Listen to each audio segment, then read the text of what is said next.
하나님 말씀은 시편 5편입니다. 시편 5편 우리 큐티책에 있는 핵심 주제 우리 같이 한번 읽어보십니다. 시작. 하나님은 우리 각자를 개인적으로 만나주시고 행위에 따라 갚아주십니다. 하나님은 고난당하는 성도들이 의지할 유일한 힘입니다. 시편 저자는 고난이 닥쳤을 때 하나님만이 자신의 도움이시라는 신앙을 고백합니다. 그는 그런 하나님을 나의 하나님이라고 부릅니다. 그에게 하나님은 개인의 구체적 사정과 마음을 헤아리시는 분이었습니다. 하나님은 우리 한 사람 한 사람의 이름과 사정을 아시고 우리를 사랑 어린 눈으로 꼼꼼히 살피시는 분입니다. 네, 이 시편 5편도 우리 3편과 4편 마찬가지로 압살롬이 아버지의 왕권을 빼앗으려고 반역을 일으키는 그 상황에서 지어진 시편이 5편이 되겠습니다. 그러니까 시편에 수없이 많은 시편들이 평안하고 환경이 좋고 형통할 때 지어진 시편이 아니라 고난이 있고 고통이 있고 인생의 가장 큰 어두움의 상황에서 지어지고 고백되어진 시편이라는 것입니다. 그래서 고난이 힘들고 아프지만 그 고난을 하나님의 말씀으로 잘 인내한 사람에게는 이렇게 아름다운 시편의 고백이 우리의 고백으로 드려지게 되는 것입니다. 자, 1절을 보시면 여호와여 나의 말에 귀를 기울이사 나의 심정을 헤아려 주소서. 나의 말에 귀를 기울이사, 이 말뜻이 뭐냐면 지금 제가 드리는 말씀이 여러분들의 귀에 들리지요. 무슨 말씀을 하는지 귀에 들립니다. 그런데 여기 나의 말에 귀를 기울이사, 이 표현은 이렇게 알아듣기 편한 말이 아니라 나에게 소서. 지금 제가 무슨 말 하는지 모르시죠? 그렇게 읊조리는 소리까지도 하나님 들어주십시오, 그런 뜻입니다. 이렇게 분명히 내가 알아듣는 목소리로 기도하지 않고 너무나 삶이 고통스럽고 힘들어서 그냥 읊조리는 소리, 다른 사람들이 무슨 말 하는 거야 저 사람, 그렇게 말하는 소리까지도 하나님 귀를 기울이사 나의 마음을 헤아려 주소서, 그런 뜻입니다. 무슨 말씀인지 아시겠죠? 자, 여기서 여호와라고 하나님을 부르고 있습니다. 여호와라고 하는 그 신명의 뜻이 뭐라고 했어요? 스스로 계셔서 언약에 신실하신 하나님. 하나님께서 다윗에게 약속하셨잖아요. 너를 내가 왕으로 세우고 너희의 후손들을 통해서 이 왕위가 계승되게 할 것이다. 그런데 지금 하나님의 그 정상적인 방법이 아니라 아들이 반란을 일으켜 쫓겨가는 상황이니까 다윗이 그렇게 기도하는 거예요. 하나님, 그렇게 약속하셨던 나를 왕으로 세우시고 우리의 후손들이 정상적으로 왕위가 계승되도록 하시겠다고 하는 그 약속을, 그 언약을 지켜주십시오 하나님. 지금 그러한 의미로 여호와여 나의 말에 귀를 기울이사, 그렇게 고백하고 있는 것입니다. 자, 2절입니다. 나의 왕 나의 하나님이여 내가 부르짖는 소리를 들으소서. 내가 주께 기도하나이다. 자, 여기 밑줄 한번 그어 보실까요? 나의 왕 나의 하나님. 지금 다윗은 세상적으로 누구예요? 신분이 왕이잖아요. 그런데 누구를 왕이라고 부르고 있어요? 하나님을 왕이라고 부르고 있습니다. 이게 올바른 믿음의 고백이에요. 내가 왕이 아니라 하나님이 나의 왕이십니다. 이게 우리 신앙의 핵심이에요. 내가 왕인가? 하나님이 왕인가? 내가 이 세상에서는 왕의 신분을 가지고 있다 할지라도 진정한 왕은 하나님이십니다.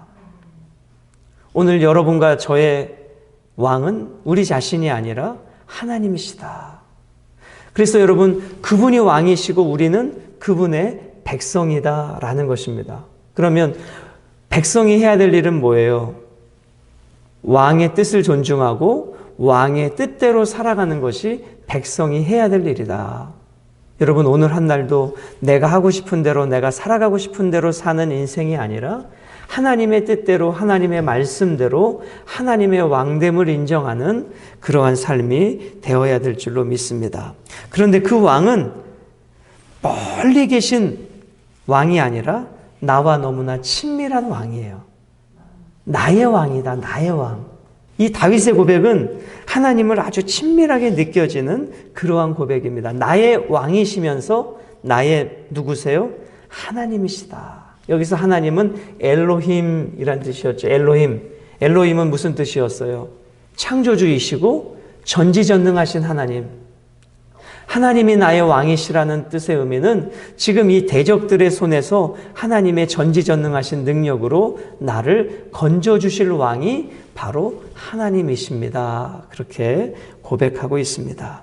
1절에는 내가 읊조리는 소리까지도 들어주소서 기도했던 다윗은 2절은 소리를 내어 부르짖고 기도하고 있습니다. 내가 주께 기도하나이다. 3절입니다. 여호와여 아침에 주께서 나의 소리를 들으시리니 아침에 내가 주께 기도하고 바라리이다. 아침에, 이 아침은 어떤 의미가 있습니까? 내 하루의 첫 시간을 말하는 거예요. 내가 오늘도 살아가는 첫 시간에 내가 주님 앞에 기도합니다. 그러니까 이 새벽 시간이 우리들에게 첫 시간이잖아요. 이 첫 시간에, 하루 첫 시간에 내가 하나님 앞에 부르짖어 기도합니다. 그래서 하나님이 우리에게 원하시는 것은 첫 것이었어요. 그래서 구약에도 장자의 초태생은 다 하나님의 것이다. 그래서 일주일의 첫날이 주일이잖아요. 그래서 주일, 한 달의 첫날이 월삭, 1년의 초하루가 송구영신, 한 해를 보내고 새해를 맞이하는, 그리고 하루의 첫 시간인 이 새벽, 모든 시간이 주님의 것이지만 첫 것은 주님께 드린다. 그 의미는 뭐예요? 이 모든 것이 주님의 것입니다라고 인정하는 고백의 의미가 첫 것을 드리는 거예요. 첫 것은 주님의 것이고 나머지는 내 것이다가 아니라 이 모든 것이 주님의 것입니다. 그것을 인정하는 고백의 의미로 첫 것을 드리는 것이다. 그것이 11조의 정신이기도 하는 것입니다. 여호와여 아침에 주께서 나의 소리를 들으시리니 아침에 내가 주께 기도하고 바랍니다. 자, 지금 계속해서 기도의 내용이 나오죠. 그럼 여기서 내가 해야 될 일은 뭐예요? 기도예요. 하나님이 하시는 일은 그 기도를 들으시는 일이에요. 그러니까 인간 편에서는 끊임없이 어떤 일을 해야 돼요? 기도하는 일을 해야 돼요. 하나님은 그 기도를 들으시고 하나님의 때에 응답하시는 일을 하시는 것입니다. 자, 그 하나님은 어떠한 하나님이신가? 하나님의 성품에 대하여 4절부터는 이야기하고 있습니다. 4절, 주는 죄악을 기뻐하는 신이 아니시니 악이 주와 함께 머물지 못하며. 자, 하나님은 어떠한 하나님이세요? 죄악을 기뻐하지 아니하시는 하나님이시다. 어떠한 악도, 어떠한 작은 악도 하나님에게는 없다는 것입니다. 어떠한 악도 하나님과 동행할 수 없다는 것입니다. 하나님은 눈꼽만한 악도 가지고 계신 분이 아니시다. 죄악을 기뻐하는 신이 아니시다. 그래서 악이 주와 함께 머물지 못하며. 여러분, 이사야서의 말씀에 보면 이런 말씀이 있습니다. 우리가 기도해도 하나님이 듣지 않으시는 것은 우리 안에 뭐가 있기 때문이다?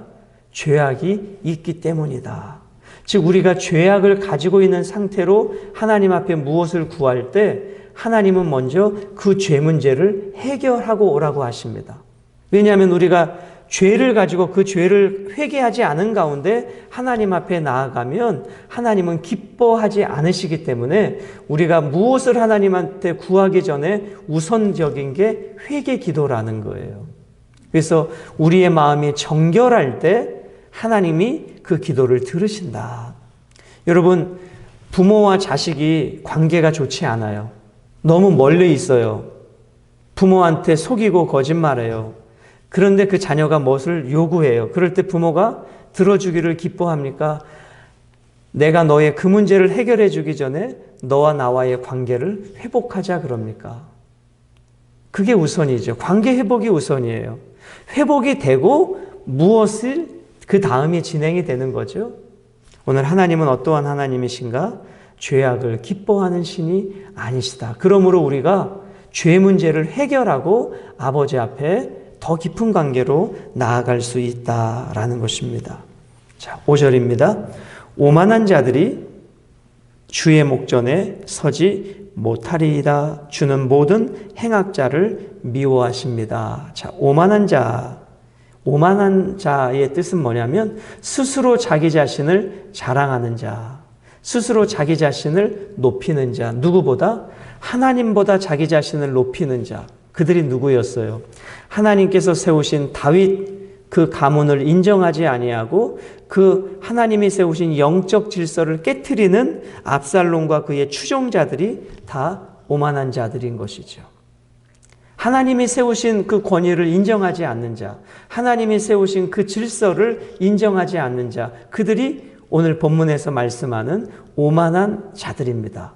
그래서 여러분 시편 1편에 복 있는 사람을 소개하면서 복 있는 사람은 악인의 꾀를 쫓지 아니하며 죄인의 길에 서지 아니하며 오만한 자의 자리에 앉지 않는다. 그 오만한 자의 자리가 어떤 자리예요? 내가 왕된 자리예요. 하나님의 왕됨을 인정하지 아니하고 내가 스스로 나를 높여서 내가 왕이 되려고 하는 이 압살롬과 같은 자들이 누군가 오만한 자들이라는 것입니다. 자, 그들은 어떻게 돼요? 주의 목전에 서지 못할 것이다. 주의 목전에 서지 못할 것이다. 결국 이 압살롬과 그의 추종자들의 반역은 실패하게 될 것이다. 왜요? 하나님께서 다윗을 왕으로 세우셨지 압살롬을 왕으로 세우지 아니했기 때문입니다. 이것은 궁극적으로 우리 모든 인생들이 내가 왕되어 하나님의 왕됨을 인정하지 않고 하나님을 내 마음속에서 쫓아내려고 하는 그 모든 오만한 인생들은 결국 주님의 목전에 마지막 날에 서지 못하게 될 것이다. 심판받게 될 것이다. 라는 우리 개인적 적용을 우리는 할 수 있는 것입니다. 그러므로 복 있는 삶은 결코 오만한 자의 자리에 앉아서는 안 됩니다. 하나님이 세우신 영적 질서를 깨트려서는 안 된다라는 것입니다. 또 하나님은 어떠한 성품이신가? 6절이에요. 거짓말하는 자들을 멸망시키리이다. 여호와께서는 피 흘리기를 즐기는 자와 속이는 자를 싫어하시나이다. 자, 이 모든 자들이 누군 거예요? 압살롬인 것이죠. 압살롬이 다윗 앞에서는 얼마나 아버지를 공경하는 척했습니까? 얼마나 백성들을 사랑하는 척했습니까? 그런데 그 속마음은 기회를 엿보고 있었던 것이죠. 백성들의 마음을 얻어서 반란을 일으킬 때 자기 편에 설 수 있도록 사람들의 마음을 훔친 자가 누구였는가? 압살롬이었다라는 것입니다. 그러므로 오늘 여기 4절과 5절과 6절에 하나님이 싫어하시는 하나님의 성품처럼 하나님이 싫어하는 것을 우리도 같이 싫어하고 하나님이 기뻐하시는 것을 우리도 기뻐하는 삶, 그것이 왕의 백성의 삶이라 하는 것입니다. 여기서 멸망시킨다라고 하는 단어의 의미는 파멸시킨다. 즉 압살롬의 반란은 실패하고 말 것이다 라는 것입니다. 자, 우리 7절 말씀을 같이 보실까요? 7절 시작. 오직 나는 주의 풍성한 사랑을 힘입어 주의 집에 들어가 주를 경외함으로 성전을 향하여 예배하리이다. 자, 풍성한 사랑에 한번 밑줄을 그어보세요. 자, 이 말씀이 왜 중요한가? 아까 6절에 여호와께서는 피 흘리기를 즐기는 자와 속이는 자를 뭐 하신다? 싫어하신다 했어요. 피 흘리기를 즐기는 자와 속이는 자, 그가 누구였습니까? 다윗이었어요. 그도 다윗이었어요. 여러분, 다윗이 거짓말로 우리아를 전쟁터에 내보내서 죽였잖아요. 다윗도 거짓말했던 자였어요. 그리고 그 우리아를 죽였어요. 피 흘리는 자였어요. 그런데 7절에 보시면 하나님은 그러한 자를 싫어하신다고 자기가 고백했잖아요. 다윗이 그렇게 살았단 말이에요. 그런데 오직 나는 주의 풍성한 사랑을 힘입어 주의 집에 들어갑니다. 무슨 의미예요? 나도 거짓말하는 자였고 나도 피 흘리는 자였는데 그런 내가 주님의 집에 들어갈 수 있는 것은 하나님의 은혜 때문입니다. 라는 고백인 거예요. 이게 놀라운 은혜예요. 지금 다윗이 나는 저 사람과 달라. 저 사람은 거짓말하는 자고 피 흘리는 자고 나는 깨끗한 자야. 이것이 아니라 나 역시 거짓말하는 자였고 나 역시 피 흘리는 자였습니다.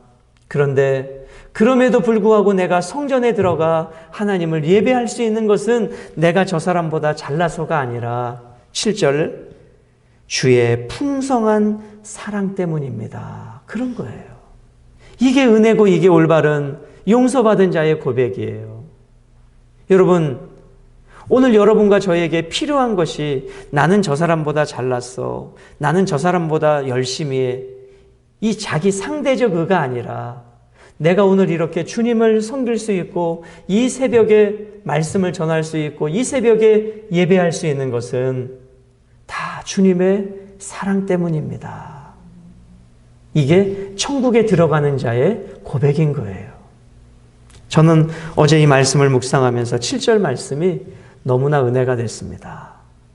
내가 저들보다 잘나서 성전에 들어가는 것이 아니라 나도 저들처럼 속이는 자였고 나도 저들처럼 피 흘리는 자였지만 그런데 내가 성전에 들어갈 수 있는 것은 주님의 풍성한 사랑을 힘입었기 때문입니다.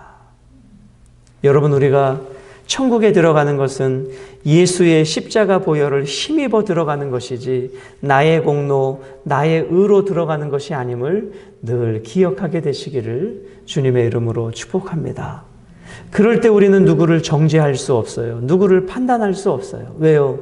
나도 똑같은 죄인인데 나는 어떤 죄인이에요? 용서받은 죄인인 것뿐이지 내가 의로운 죄인이 아닌 것입니다. 용서받은 죄인이에요. 은혜 입은 죄인인 거예요. 그래서 우리는 날마다 주님의 은혜가 아니면 나는 살 수 없습니다. 그 겸손함이 있어야 될 것입니다. 그래서 여러분, 이 7절 말씀을 꼭 기억하세요. 내가 오늘도 살아가는 것은 주님의 풍성한 사랑을 힘입기 때문입니다. 그 주님의 풍성한 사랑을 힘입은 사람이 7절 마지막에 성전을 향하여 예배합니다. 그래서 은혜를 입은 사람은요, 늘 예배하는 자예요. 그게 은혜 입은 자의 삶이에요. 내가 은혜를 입었다고 하면서도 예배를 안 드린다. 그건 입술의 고백일 뿐이에요. 진정으로 내가 용서받은 자의 기쁨이 있는 사람은 늘 무엇을 사모하는가? 예배를 사모해요. 그게 실제적 그리스도인의 삶이에요. 여러분과 저도 성령 충만할 때 내가 어떻게 살아갔는가를 보세요. 늘 예배를 사모해요. 성령 충만할 때. 그런데 은혜가 떨어지고 하나님과 내가 멀어질 때 무엇이 함께 멀어지는가? 예배가 멀어지고 말씀이 멀어지더라 하는 것입니다. 틀림이 없습니다. 은혜와 예배는 같이 가는 것이에요. 은혜가 충만한데 예배를 빠진다? 그러면 내가 진짜 은혜 충만한가 생각해 보셔야 돼요. 8절입니다. 여호와여, 나의 원수들로 말미암아 주의 의로 나를 인도하시고 주의 길을 내 목전에 곱게 하소서. 자, 여호와여, 나의 누구로 말미암아? 원수들로 말미암아. 지금은 압살롬과 그의 추종 세력을 말하죠. 오늘 여기 본문의 상황에서는. 그런데 그 원수들로 말미암아 내가 어느 길로 간다고요? 주의 의로 나를 인도하신다. 그리고 주의 길을 내 목전에 곱게 하소서. 여기 곱게 하소서의 의미는 평탄하게 하소서, 그런 뜻이에요. 자, 지금 원수들로 말미암아 내가 의의 길로 간다, 이렇게 고백하고 있어요. 무슨 의미인가? 지금 원수들 때문에 왕궁에서 쫓겨가는 상황이잖아요. 고난의 상황이잖아요. 그런데 그 고난 때문에 내가 의의 길로 걸어갑니다, 그런 뜻이에요. 무슨 말이에요? 고난은 고통스럽지만 그 고난 때문에 내가 하나님 앞에 더 겸손해지고 하나님께 기도하게 되고 하나님만 바라보게 되는 이 의의 길로 나아가는 길이 고난 때문이었습니다. 그러니까 이 고난마저도 합력해서 하나님이 선을 이루어 가십니다. 여러분, 다윗이 언제 우리아의 아내를 범했습니까? 세상적으로는 가장 부귀와 영화를 누릴 때, 가장 잘 먹고 잘 살 때는 다윗이 그렇게 영적으로 타락했단 말이에요. 그런데 가장 인간적으로 고통스럽고 절망스러운 때는 그 고통으로 인해서 나는 의의 길로 걸어갑니다. 그 고통 때문에 주님을 더 바라봅니다. 그런 거예요. 그래서 여러분, 늘 말씀드리듯이 우리가 잘 먹고 잘 살 때 그때가 제일 조심해야 될 때다. 성경의 역사를 보면 경제적으로 부강하고 군사적으로 강대할 때 그때가 영적으로 이스라엘의 가장 타락할 때였다. 그게 여로보암 2세 때라고 말씀을 드렸습니다. 우리 개인적으로도 마찬가지예요.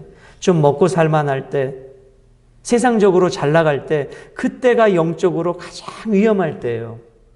입술은 주님을 믿는다고 하는데 마음에는 하나님을 향한 갈망함이 없어요. 주일날 몸은 예배당에 나오는데 그냥 예배 드리는 게 아니라 때우고 가는 거예요. 그런데 오늘 이 다윗의 상황은 그 고통스러울 때 그 고통이 나를 의의 길로 인도해 가고 있습니다. 그래서 여러분, 고난이 아픈 것만은 아니에요.